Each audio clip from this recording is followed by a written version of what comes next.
स्वागत है दोस्तों आप सभी का मेरे YouTube channel online chemistry bye Dhaka sir में।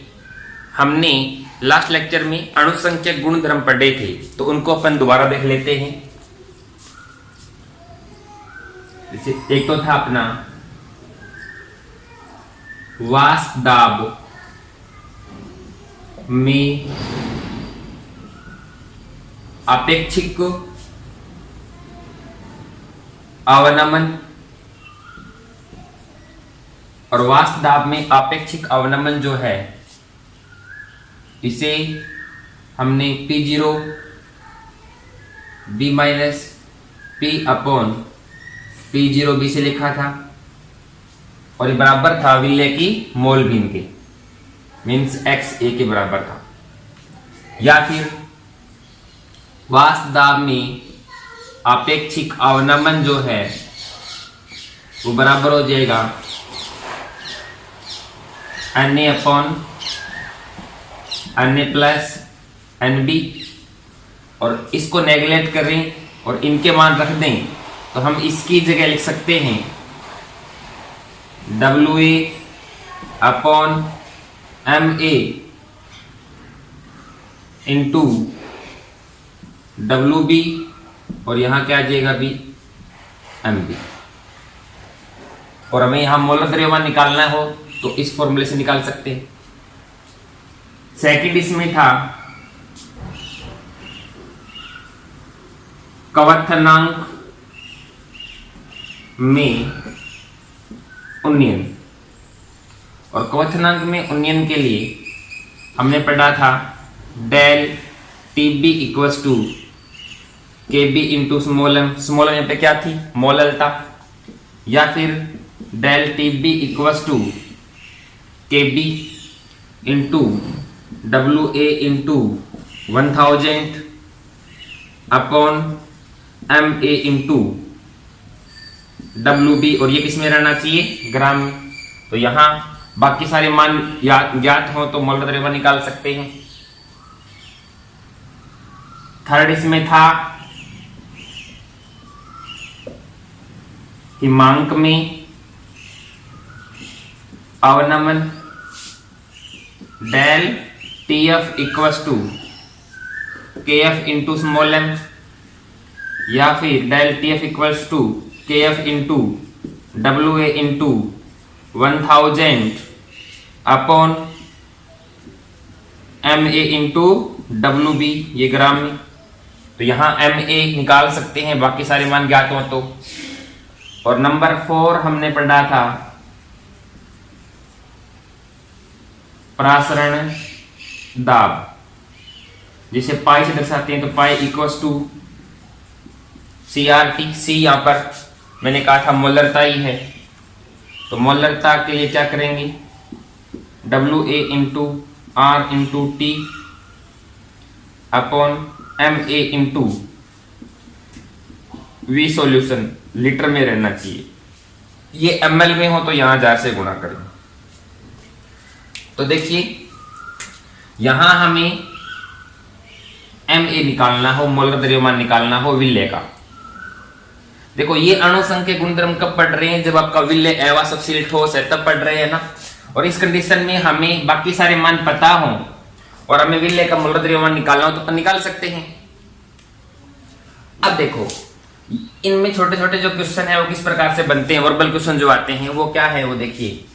जैसे किसी भी अवाष्पशील ठोस को हम शुद्ध द्रव विलायक में घोलते हैं तो वाष्प दाब में क्या आ जाती है, कमी। तो कारण पूछ लेते हैं। जैसे 1 लीटर जल में 10 ग्राम चीनी मिलाने पर जल के वाष्प दाब पर क्या प्रभाव पड़ेगा, तो हम क्या बोलेंगे, चीनी क्या है, अवाष्पशील ठोस, ठीक है। तो जो जल में घुल जाएगी तो सतह पर वाष्पशील कणों के अलावा चीनी के कण आ जाएंगे जो क्या है, अवाष्पशील। तो वाष्प दाब में क्या आएगी, कमी। तो मीन्स शुद्ध जल की अपेक्षा जो चीनी का जलीय विलयन है उसका वाष्प दाब क्या होगा, भी कम होगा। कारण सतह पर इकाई आयतन में वाष्पशील कणों की संख्या घट जाती है। कवथनांक में उन्नयन के बारे में कई बार क्वेश्चन पूछते हैं। जैसे कि प्रेशर कुकर जो है ना उसमें खाना जल्दी क्यों पकता है, तो प्रेशर कुकर में जो दाब है वो वायुमंडलीय दाब से क्या होता है, ज्यादा होता है। और किसी भी द्रव की सतह पर उसका वाष्प दाब जो जो बढ़ेगा तो उस विलयन का या फिर उस द्रव का जो क्वथनांक है वो तो बढ़ेगा ना। तो प्रेशर कुकर में जो दाब है वो ज्यादा होने के कारण प्रेशर कुकर में जो भी द्रव है उसका क्वथनांक क्या होगा, ज्यादा होगा। जैसे जल है तो जल कितने पे उबलता है, 100 डिग्री पर नॉर्मली, लेकिन प्रेशर कुकर में उसको लेकर के जाएंगे तो उसका क्वथनांक कितना हो जाएगा, 100 से ज्यादा हो जाएगा। ठीक है ना, इसलिए खाना जल्दी पकेगा। के बाद ये भी क्वेश्चन आता है कि ऊंचाई वाले स्थानों पर या पहाड़ों पर खाना जो पकता है उसमें समय ज्यादा लगता है, तो उसका रीजन क्या होगा, ऊंचाई वाले स्थानों पर दाब क्या है भी कम है, और वाष्प दाब कम रहेगा तो उस जल का या फिर उस विलयन का क्वथनांक भी क्या रहेगा, भी कम रहेगा। तो ऊंचाई वाले स्थानों पर दाब में कमी आ जाने के कारण जो है वो विलयन का या फिर पदार्थ का या फिर द्रव का जो क्वथनांक है वो घट जाता है। तो जो क्वथनांक कम होगा तो कम ताप पे बुलेगा, तो खाना पकने में ज्यादा समय लेगा भी। हिमांक में अवनमन में कई बार क्वेश्चन आते हैं। हिमांक में अवनमन में हम क्या पढ़ते हैं कि कोई भी शुद्ध द्रव विलायक है उसमें यदि आप अवाष्पशील ठोस मिला दोगे तो हिमांक घट जाता है, इसे अपन क्या बोलते हैं, हिमांक में अवनमन। जैसे शुद्ध जल में यदि आप नमक मिला देंगे, शुद्ध जल का हिमांक कितना होता है, 0 डिग्री, यदि नमक मिला देंगे तो माइनस में चला जाएगा ना हिमांक। तो कई बार क्वेश्चन आता है कि शीत प्रदेशों में सर्दियों के दिनों में सड़कों पर जो है ना वो लवणों का छिड़काव किया जाता है, या पर्टिकुलर लवण का नाम ले लेंगे, जैसे कैल्शियम क्लोराइड है उसका छिड़काव करते हैं, या फिर चूने का छिड़काव किया जाता है। कारण क्या है, तो देखो सर्दियों के दिनों में वहां पर लवण का छिड़काव कर दिया तो जल में कौन आ गया, भी लवण आ गया। लवण क्या है, ठोस, तो जल में उस ठोस के आ जाने के कारण जल का जो हिमांक 0 डिग्री है वो 0 नहीं रहेगा, 0 से कम माइनस में चला जाएगा। जैसे मान लेते हैं कि हिमाचल प्रदेश का टेम्परेचर जो है वो 0 डिग्री हो गया और सड़कों पर क्या है, लवण है, तो क्या जल जमेगा 0 पर, नहीं जमेगा, वो 0 से कम पर जमेगा ना। तो लवण क्यों छिड़कते हैं, ताकि सड़कों पर बर्फ न जमे, तो जल का हिमांक क्या हो जाएगा, कम हो जाएगा। तो बहुत कम ताप पर भी जल जो बर्फ में कन्वर्ट नहीं होगा, इसलिए ऐसा किया जाता है। प्रासरण दाब में कई क्वेश्चन आते हैं, जैसे 2 विलयन है, एक तो अति प्रासरीय एक अलग प्रासरीय, और दोनों को एसपीएम के माध्यम से अलग कर दें तो क्या होगा, प्रासरण होगा कि नहीं होगा, भी प्रासरण तो होगा। किस साइड से किस साइड की ओर, अलग प्रासरी से अति प्रासरी की ओर।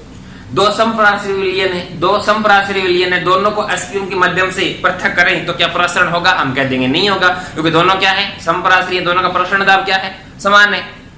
ठीक है ना, तो इस प्रकार के क्वेश्चन आते हैं। अब देखो कोई भी विलय जो अवाष्पशील ठोस है जिसका न तो वियोजन हो रहा हो न सगुणन हो रहा हो, तो ये जो अणुसंख्या गुणधर्म जो अपन निकालते हैं थ्योरेटिकली, ये मान और इनके प्रायोगिक मान समान प्राप्त होंगे। यहां देखो अपनों ने इन चारों की स्टडी दोबारा से क्यों कर रहे हैं, इसके लिए मैं बता रहा हूं। देखो ये मोलर द्रव्यमान है, बाकी सारे मान हमें ज्ञात हो तो मोलर द्रव्यमान निकाल सकते हैं, किसका, विलय का। ये केवल कब सही है, ये फॉर्मूला केवल कब सही है, जब आप विलायक में घोल रहे हो तो न तो उसका आयनन हो और न ही उसका सगुणन हो। जैसे देखो ग्लूकोज का फॉर्मूला क्या है, C6H12O6 है, इसको आपने जल में घोला, ग्लूकोज सॉलिड है, तो C6H12O6 का क्या बन जाएगा, जलीय विलयन। मीन्स यहां न तो वियोजन हुआ है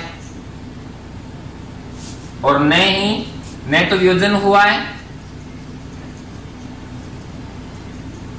और न ही सगुणन हुआ है। मीन्स यहां वियोजन या सगुणन नहीं हुआ है, जैसा था विलय वैसा ही बाद में। ठीक है, ये सामान्य कंडीशन होगी। तो ऐसे यदि विलय है आपके पास तो उनका मोलर द्रव्यमान प्रभावित नहीं होगा। लेकिन देखो जैसे NaCl है, इसको आपने जल में डाला, सॉलिड है भी, और जल में डालने के बाद NaCl का क्या बन गया, जलीय विलयन, और इसका पूर्णतः वियोजन हो ही जाता है। मीन्स ये टूट जाएगा पूर्णतः, Na पॉजिटिव और Cl नेगेटिव आयनों में टूट जाएगा। ये हालात रहेंगे इसके जलीय विलयन की। ठीक है, तो यहां क्या हो गया, जो विलय आपका नमक है तो विलय का क्या हो चुका है, भी वियोजन हो गया है। अब इसमें तीसरी कंडीशन लें, जैसे एसिटिक अम्ल को हम बेंजीन में घोले, एसिटिक अम्ल को बेंजीन में घोले, या बेंजोइक अम्ल को बेंजीन में घोले, तो इसका सहगुणन हो जाता है। सहगुणन कैसे होता है? ये अध्रुवीय विलायक, इसका वियोजन तो होगा नहीं, सहगुणन हो जाता है और इसके दो अणु आपस में अंतराण्विक हाइड्रोजन बॉन्ड बना लेते हैं। तो यहां क्या हो गया, ये जो विलय है, इस विलय का सहगुणन हुआ है। तो कितनी कंडीशन आ गई भी? 3, फर्स्ट, ये सेकंड और ये थर्ड। जब आप किसी ठोस विलय को विलायक में घोलते हैं तो या तो ये कंडीशन आएगी या फिर ये। तो देखो, यदि विलय का वियोजन या सहगुणन नहीं होता है तो उसका जो मोलर द्रव्यमान जितना है उतना ही रहेगा, वो न तो कम होगा न ज्यादा होगा। क्यों? क्योंकि उनके जो ये अणुसंख्यक गुणधर्म है वो बदलेंगे ही नहीं। मीन्स प्रायोगिक और सिद्धांतिक दोनों मान क्या आएंगे? समान आएंगे। लेकिन जब किसी विलय को विलायक में घोलते हैं तो या तो क्या हो जाए, वियोजन हो जाए, या फिर क्या हो जाए, सहगुणन हो जाए। तो वियोजन या सहगुणन होने से अवाष्पशील कणों की संख्या में परिवर्तन होगा। वियोजन होगा तो कणों की संख्या बढ़ जाएगी और सहगुणन होगा तो कणों की संख्या घट जाएगी। और अब मैंने बताया था कि जो अणुसंख्यक गुणधर्म है, ये चारों अणुसंख्यक गुणधर्म जो है, इनके मान किस पर डिपेंड करेंगे? विलय कणों की संख्या पर। तो वियोजन या सहगुणन होगा तो विलय कणों की संख्या पहले और बाद में, घुलने से पहले और घुलने के बाद बदलेगी ना। जैसे घुलने से पहले ये बाद में बढ़ गई, घुलने से पहले घुलने के बाद घट जाएगी संख्या। तो जब किसी विलय को विलायक में घोलते हैं तो उसका या तो वियोजन हो या सहगुणन हो, तो कणों की संख्या बदलेगी। वियोजन होने पर बढ़ जाएगी, सहगुणन होने पर घट जाएगी। और कणों की संख्या यदि बदलेगी तो ये क्या है भी? आपके अणुसंख्यक गुणधर्म है। तो अणुसंख्यक गुणधर्म इन चारों में से कोई सा है, उसका मान भी तो बदलेगा। और अणुसंख्यक गुणधर्म का मान बदलेगा, बाकी सारे तो उतने ही रहेंगे जितने आपने लिए। तो कौन प्रभावित होगा? यदि ये प्रभावित होंगे तो इनसे डायरेक्ट कौन संबंधित है? विलय का मोलर द्रव्यमान। कैसे? अभी देखो, बाकी सारे स्थिर हो, जैसे यहाँ ये तीनों स्थिर हो, यहाँ ये तीनों स्थिर हो, तो क्या होगा? कोई भी अणुसंख्यक गुणधर्म है वो विलय के मोलर द्रव्यमान के क्या हो जाएगा? व्युत्क्रमानुपाती हो जाएगा। मीन्स कोई भी अणुसंख्यक गुणधर्म है वो व्युत्क्रमानुपाती होगा किसके? विलय के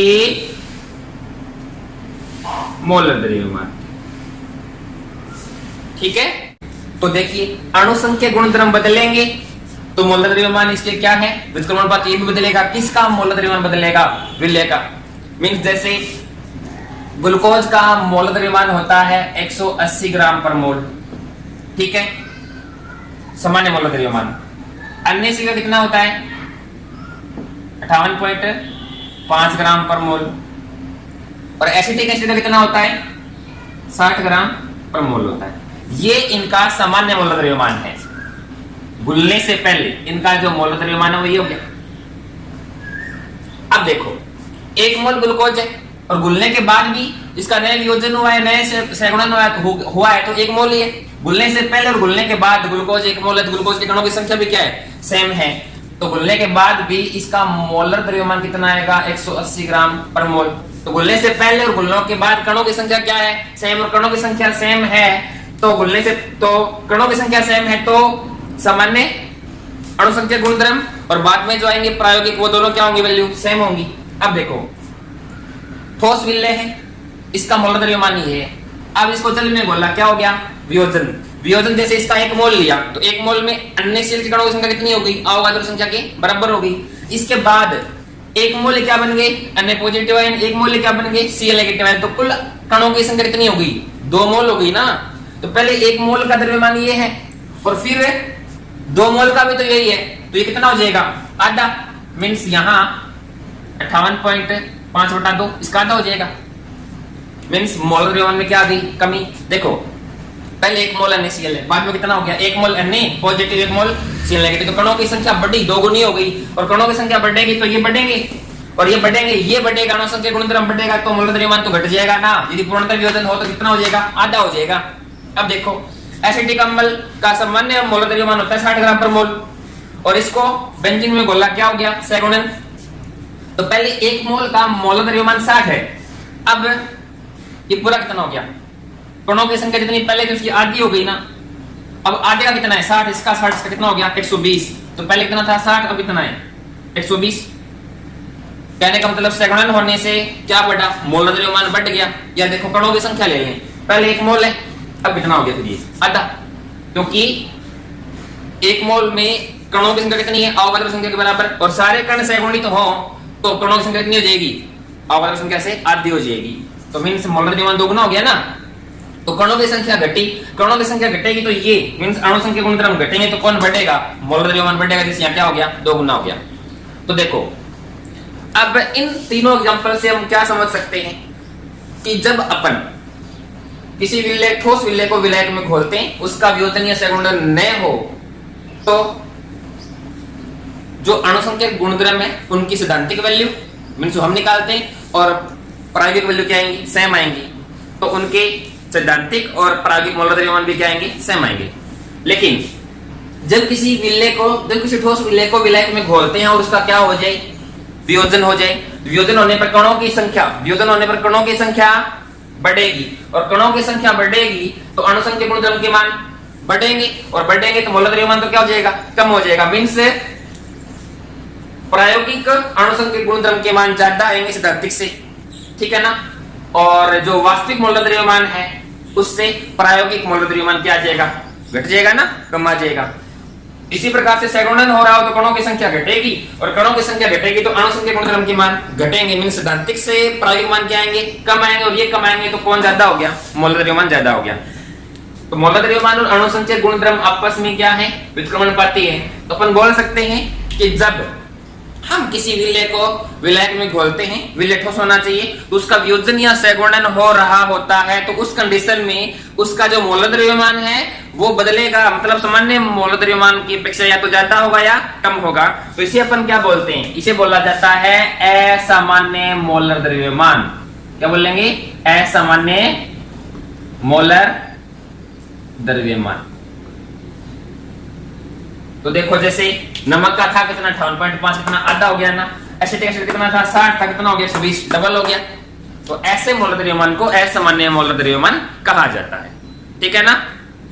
तो देखो मोलर द्रव्यमान कितना आएगा ये अपन इन फॉर्मूलों से निकाल सकते हैं। यदि बाकी सारी वैल्यू दी हुई हो तो हम निकाल सकते, कब निकाल सकते हैं, जब ये कंडीशन हो विलेय का वियोजन या सैगुणन नहीं हुआ हो। वियोजन या सैगुणन हो गया हो तो हम जो निकालेंगे और जो रियल में है, जैसे हम निकालेंगे NaCl का 58.5 और पूर्णतः वियोजन हो गया तो कितना होता है 58.5 गुणा 2 आएगा। यदि एसिटिक अम्ल की बात करें हम निकालेंगे 60, लेकिन रियल में कितना आएगा 120, ठीक है ना। तो फिर इन फॉर्मूलों में ऐसा क्या करें कि जो अपना जो मोलर द्रव्यमान है वो विलेय का जितना है रियल में वही आ जाए। तो इसके लिए वैज्ञानिक थे वांट हाफ, उन्होंने गुणांक दिया जिसे वांट हाफ गुणांक कहा जाता है। अब अपन स्टडी करेंगे वांट हाफ गुणांक की।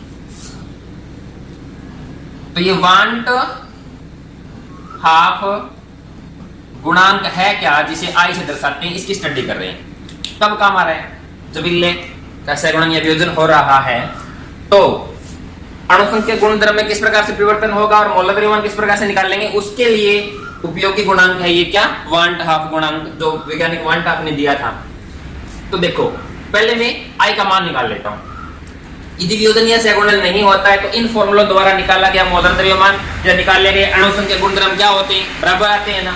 तो तब आई की कोई वैल्यू नहीं रहेगी। मींस यदि वियोजन या सैगुणन नहीं हो रहा हो, वियोजन या सैगुणन नहीं हो रहा हो तो आई का मान आएगा 1। कितना आएगा, 1 आएगा। अब देखो यदि वियोजन होता है, यदि वियोजन होता है तो कणों की संख्या बढ़ेगी, कणों की संख्या बढ़ेगी। मींस सैद्धांतिक अणु संख्या गुणधर्मों से प्रायोगिक अणु संख्या गुणधर्म के मान क्या आएंगे, ज्यादा आएंगे। इसका मतलब है यदि विलेय का वियोजन हो रहा हो तो आई का मान आएगा ज्यादा, किससे, 1 से।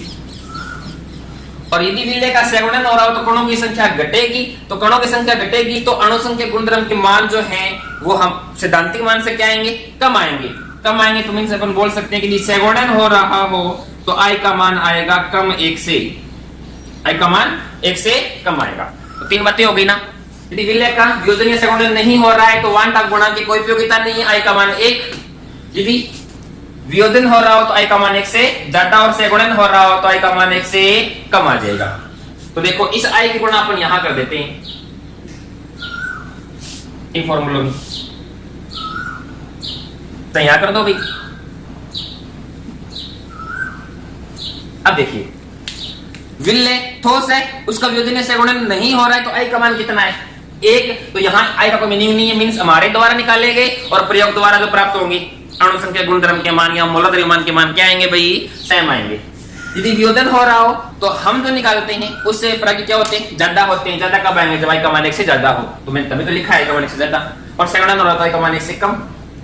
तो देखो I का मान यदि पता लग जाए हमें तो वो यहाँ पुट कर देंगे, तो सैद्धांतिक और प्रायोगिक वैल्यू सेम आएंगी। थ्योरेटिकल सैद्धांतिक जो अपन निकालते हैं मैथमेटिकली वो हो गई, प्रायोगिक जो प्रयोग द्वारा प्राप्त होंगी वो हो गई। तो मींस यदि I के मान हमें पता है तो हम किसी भी अणुसंख्यक गुणधर्म का प्रायोगिक मान निकाल सकते हैं और उसका मोलर द्रव्यमान कितना है रियल में वो निकाल सकते हैं, ठीक है ना। तो अब I का मान कैसे निकालें, तो I का मान निकालने के लिए देखो कई मेथड है। जैसे I इक्वल्स टू, पहले वियोजन की बात कर ले, I का मान ज्यादा आना चाहिए 1 से। I का मान ज्यादा आएगा 1 से तो वियोजन के लिए कंडीशन है ना, और वियोजन होगा तो अणुसंख्यक गुणधर्म के कौन से मान ज्यादा होंगे, प्रायोगिक या प्रेक्षित। तो हम बोल सकते हैं प्रेक्षित अणुसंख्यक गुणधर्म जो है उसमें भाग लगा देंगे किसका, सैद्धांतिक अणुसंख्यक गुणधर्म का। देखिए भाई वियोजन या सगुणन नहीं हो रहा हो तो जो हम निकालते हैं और जो प्रयोग द्वारा प्राप्त होंगे दोनों सेम, तो I का मान कितना आ जाएगा 1। लेकिन वियोजन होने पर सैद्धांतिक मान से प्रायोगिक जाते ज्यादा तो I का मान 1 से ज्यादा, तो प्रेक्षित ऊपर और सैद्धांतिक नीचे करेंगे तभी तो I का मान 1 से ज्यादा आएगा। अब देखो इस पे लागू करते सगुणन और I का मान क्या आएगा, 1 से कम हो जाएगा। मींस हमारे द्वारा निकाला गया और प्रयोग द्वारा निकलता है तो ये कम और ये ज्यादा, तभी तो I का मान क्या आएगा, 1 से कम आएगा। ये तो हो गया अणुसंख्यक गुणधर्म के लिए। या फिर I को निकाल सकते हैं अपन कणों की संख्या से। वियोजन और I का मान 1 से क्या आना चाहिए, ज्यादा आना चाहिए। और वियोजन होगा तो कणों की संख्या ज्यादा कब होती है, वियोजन के बाद, और वियोजन से पहले क्या है, कम है। तो बोल सकते हैं I इक्वल्स टू वियोजन या सगुणन के बाद कणों की संख्या। वियोजन या सगुणन के बाद कणों की संख्या अपॉन क्या लिख देंगे भी, वियोजन या सगुणन से पहले कणों की संख्या। देखिए वियोजन होने पर कणों की संख्या बढ़ेगी तो बाद वाले कण ज्यादा, पहले वाले कण कम, तो बाद वाले ज्यादा पहले वाले कम, तभी तो I का मान से ज्यादा आएगा। सगुणन को देखें तो वियोजन के बाद कणों की संख्या आधी हो गई ना, पूर्णतः सगुणन हो तो वियोजन के बाद कणों की संख्या कम और पहले क्या थी, ज्यादा। तो बाद में क्या थी, कम, पहले क्या थी, ज्यादा। तो I का मान 1 से कम आ जाएगा। I का मान अपन निकाल सकते हैं मोलर द्रव्यमान से भी। I का मान निकाल सकते हैं किससे, मोलर द्रव्यमान से। कैसे निकालेंगे, I इक्वल्स टू ये क्या है, वियोजन से पहले मोलर द्रव्यमान जो क्या है, सामान्य है। ये क्या है, असामान्य है। तो सामान्य ऊपर ले ले, असामान्य नीचे ले ले, तो I का मान ज्यादा आ जाएगा 1 से। तो I कैसे निकालेंगे, जो आपका सामान्य मोलर द्रव्यमान है उसमें भाग लगा दें असामान्य मोलर द्रव्यमान का, तो भी आ जाएगा। जैसे नमक, जैसे अपन बात कर लें एसिटिक एसिड है, इसका सामान्य मोलर द्रव्यमान कितना है 60 और असामान्य कितना है 120। तो I का मान कितना आ गया 1/2, कितना आ गया 1/2, जो 1 से कम है, जो क्या है भी 1 से कम है। अब देखो अन्य OH है, इसका मोलर द्रव्यमान होता है 40 सामान्य, इसका वियोजन होगा कैसे, अन्य पॉजिटिव OH नेगेटिव में। तो अब इन दोनों का 40 है तो मींस 40/2 कितना आ गया 20। तो इसका सामान्य मोलर द्रव्यमान कितना है NaOH का सामान्य कितना है 40 और असामान्य कितना है 20, तो कितना आ जाएगा, अरे 2 आ जाएगा ना। तो I का मान ज्यादा किससे है 1 से, तो इस फॉर्मूले से या फिर इस फॉर्मूले से या फिर इस फॉर्मूले से निकाल सकते हैं। अब देख लो कणों की संख्या ले लें, जैसे पहले मान लेते हैं 1 कण है, बाद में कितने हैं 2 हैं, तो 2/1 बाद में पहले का भाग, तो पहले कण बाद वाले कण कितने हैं 2, पहले वाला कितना है तो 2/1 कितना आ जाएगा 2 आएगा। तो इस प्रकार से अपन I निकाल सकते हैं। तो वन डाफ गुणक निकालने का एक तो ये फॉर्मूला हो गया अभी अणु संख्या गुणधर्म से, दूसरा कणों की संख्या से, और तीसरा मोलर द्रव्यमान से निकाल सकते हैं। तो देखो प्रेक्षित ऊपर आएगा या सिद्धांतिक ऊपर आएगा, वियोजन के बाद वाले कण ऊपर आएंगे या पहले वाले कण ऊपर आएंगे। इसी प्रकार से सामान्य में असामान्य का भाग दें या असामान्य में सामान्य का भाग दें, ये रटना नहीं है, ये एग्जांपल से हमने निकाला है, ऐसे आप निकालोगे, ठीक है ना। तो वन डाफ गुणांक की बहुत उपयोगिता है, कब कब एक्शन में आता है ये, जब विलेय का वियोजन या सहगुणन हो रहा होता है तब, ठीक है। Okay, thank you.